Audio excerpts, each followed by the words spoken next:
Hello friends good morning. स्वागत है आपका लोटस साइंस क्लासेस में। तो आज आपका रिफ्लेक्शन ऑफ लाइट का नेक्स्ट टॉपिक है वास्तविक प्रतिबिंब। तो इसमें क्या होता है, देखिए, वास्तविक प्रतिबिंब को रियल इमेज कहते हैं। किसी बिंदु वस्तु से चलने वाली प्रकाश किरणें परावर्तन के बाद किसी दूसरे बिंदु पर वास्तव में मिलती हैं तो इसे हम वास्तविक प्रतिबिंब कहते हैं। इस प्रतिबिंब को पर्दे पर प्राप्त किया जाता है। नेक्स्ट है आपका आभासी प्रतिबिंब। इसे वर्चुअल इमेज कहते हैं। किसी बिंदु वस्तु से चलने वाली प्रकाश की किरणें परावर्तन के बाद वास्तव में नहीं मिलती हैं बल्कि दूसरे बिंदु से आती हुई प्रतीत होती हैं। इस प्रतिबिंब को पर्दे पर प्राप्त नहीं किया जा सकता है, इसका केवल फोटो लिया जा सकता है।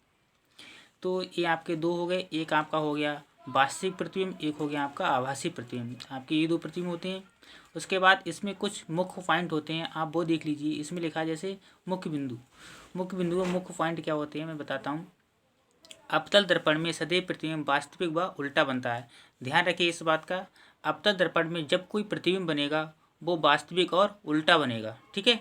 परंतु जब वस्तु ध्रुव और फोकस के बीच में होती है तब प्रतिबिंब आभासी व सीधा होता है। तब प्रतिबिंब कैसा होता है हमारा, आभासी व सीधा होता है। ध्यान रखेंगे इस बात को। उसके बाद है हमारा उत्तल दर्पण में प्रतिबिंब प्रत्येक स्थिति के लिए आभासी व सीधा होता है। तो इस चीज़ का हमेशा ध्यान रखेंगे।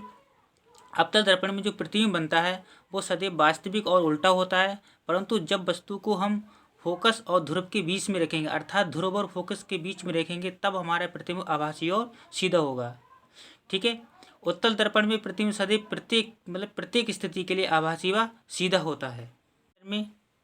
तो इस चैप्टर में लगभग हमारे सभी टॉपिक कवर हो चुके हैं। इसके कुछ एग्ज़ाम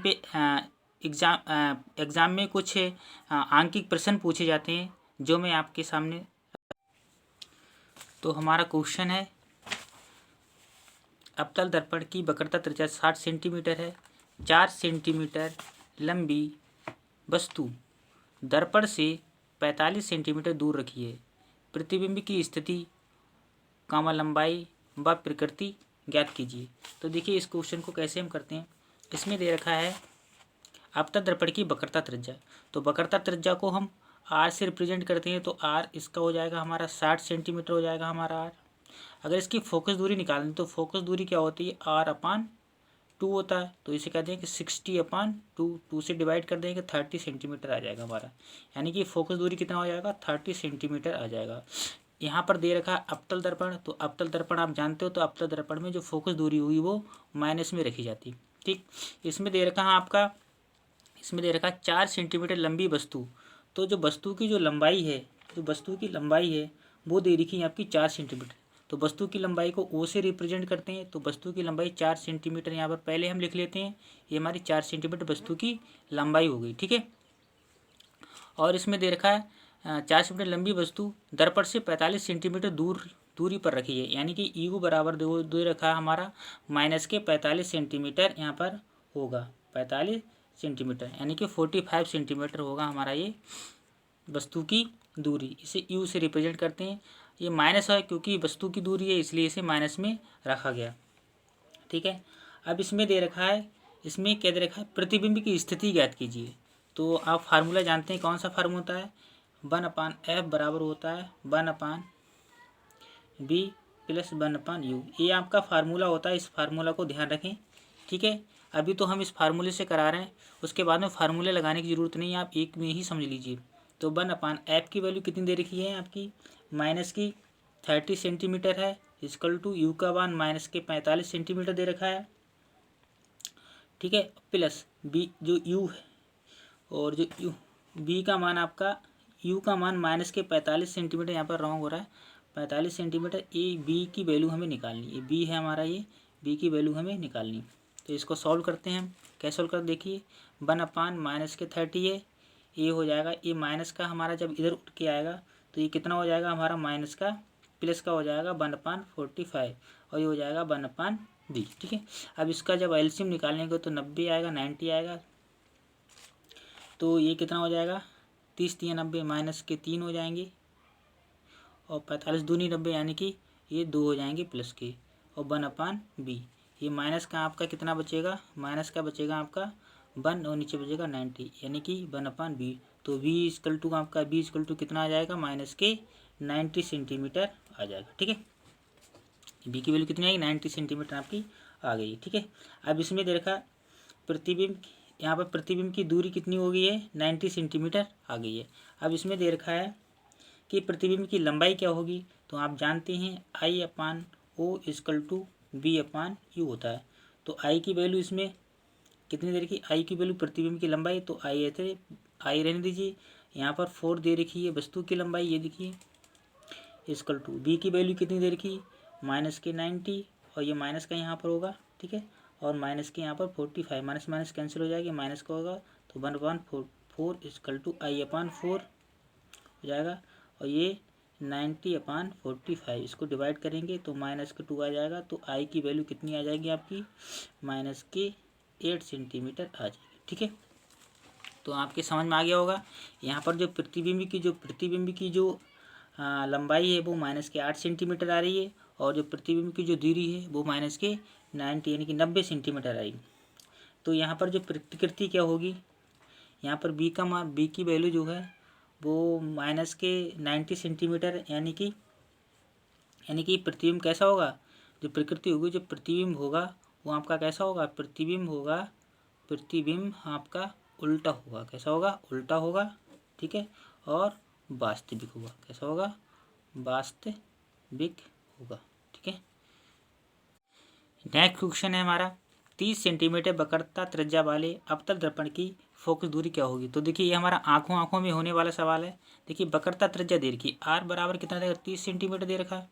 तो फोकस दूरी आप जानते याद ही होती है, r/2 हो जाएगा यानी कि 30/2। इसको डिवाइड करेंगे तो कितना आ जाएगा, 15 सेंटीमीटर।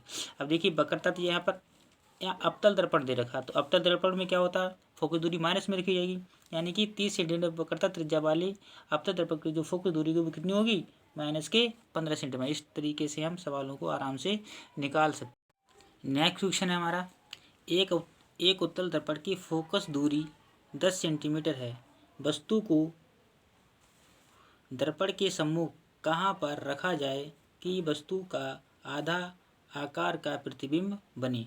तो देखो इसको किस तरीके से करते हैं, देखिए आप समझ लीजिए, यहाँ पर उत्तल दर्पण दे रखा है। ठीक है, जिसकी फोकस दूरी 10 सेंटीमीटर यानी कि उत्तल दर्पण यानी कि F बराबर कितना दे रखा है, यानी कि 10 सेंटीमीटर दे रखा है। अब यहाँ पर उत्तल दर्पण है इसलिए दूरी किस में, प्लस में रखी जाएगी। तो उत्तल दर्पण की जो फोकस दूरी प्लस की कितनी है, 10 सेंटीमीटर हो गई है।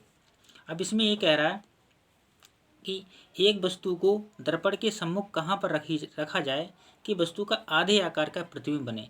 मान लीजिए आपने फार्मूला पढ़ा होगा, ये फार्मूला कौन सा होता है आपका, देखिए आपने फार्मूला पढ़ा I/ क्या होता है, O इक्वल टू और V/U होता है, आपने पढ़ा होगा फार्मूला।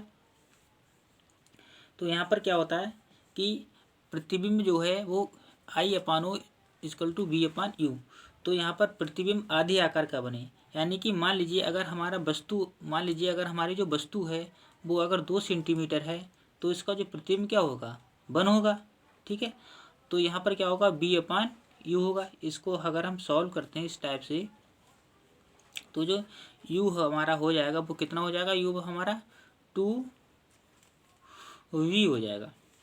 तो B बराबर क्या हो जाएगा हमारा, U/2 हो जाएगा। आप समझ रहे हो। ठीक है, अब फार्मूला क्या होता है हमारा, देखिए 1/F इक्वल टू 1/V और प्लस 1/U। ठीक है, ये B है हमारी। तो यहाँ पर 10 सेंटीमीटर है, ये कितना दे रखा है हमारा, ये U/2 और प्लस 1/U। ठीक है, अब यहाँ पर U का मान माइनस में रखा जाएगा। ठीक है, तो 1/10 इक्वल टू क्या हो जाएगा, 2 ऊपर पहुँच जाएगा, नीचे आ जाएगा U, माइनस के U आ जाएगा। तो 1/10 ये हो जाएगा हमारा U, एलसीएम हो जाएगा 2 - 1, तो 1/10 इक्वल टू हो जाएगा 1/U। तो U बराबर हमारा कितना हो जाएगा, 10 सेंटीमीटर हमारा आ जाएगा। ठीक है, अब यहाँ पर उत्तल दर्पण हो चाहे अवतल दर्पण हो, कुछ भी हो, यहाँ पर जो प्रतिबिंब जो है वो हमारा वस्तु जो U है हमारा, यानी कि वस्तु की जो दूरी है वो हमारी किस में आएगी, माइनस में आएगी। ठीक है, तो यदि वीडियो आपको अच्छी लगे तो लाइक करें और शेयर करें। यदि आपने हमारे चैनल को अब तक सब्सक्राइब नहीं किया तो उसे सब्सक्राइब करें।